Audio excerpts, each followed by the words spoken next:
Zobacz, jak w kilka chwil możesz uzyskać taki bądź kilka podobnych efektów z wykorzystaniem programu Canva. Zapraszam. Na początek udało się wybrać odpowiednie elementy i wpisać tutaj ramki i następnie wybrać właściwe literki.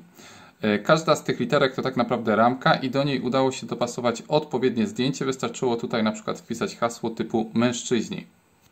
Kolejna rzecz polega na stworzeniu następnej strony, gdzie wrzucamy pewne zdjęcie, które również na przykład przedstawia coś tematycznie pasującego, bo Ty możesz stworzyć coś całkowicie innego. No i zobacz teraz, gdy mam zaznaczone to zdjęcie, jest ono również wybrane jako tło, to tutaj wybieram edytuj obraz, a następnie rozmycie. Ustalam odpowiedni poziom rozmycia, klikając sobie tutaj. Mogę zastosować automatyczne, ale nie chcę. No i sobie robię takie oto rozmycie, po prostu kilka maźnięć i za chwilę to rozmycie będzie mogło się tutaj pojawić. Wracam sobie teraz do tej strony, zaznaczam sobie te wszystkie litery i decyduję się na skopiowanie, czyli Ctrl+C. Wracam tutaj i wklejam. Mogę wkleić też za pomocą myszki, czyli robię po prostu tutaj wklej.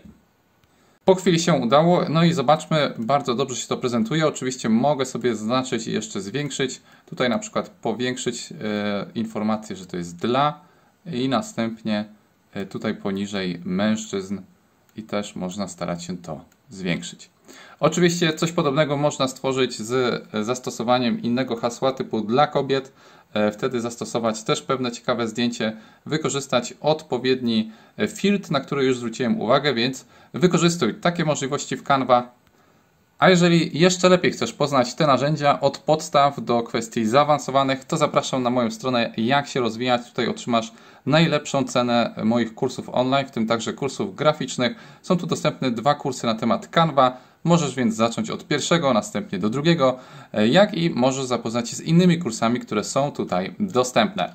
Jeżeli spodobał Ci się ten film, to będę wdzięczny za łapkę, za pewien komentarz. Do zobaczenia w kolejnym materiale. Cześć!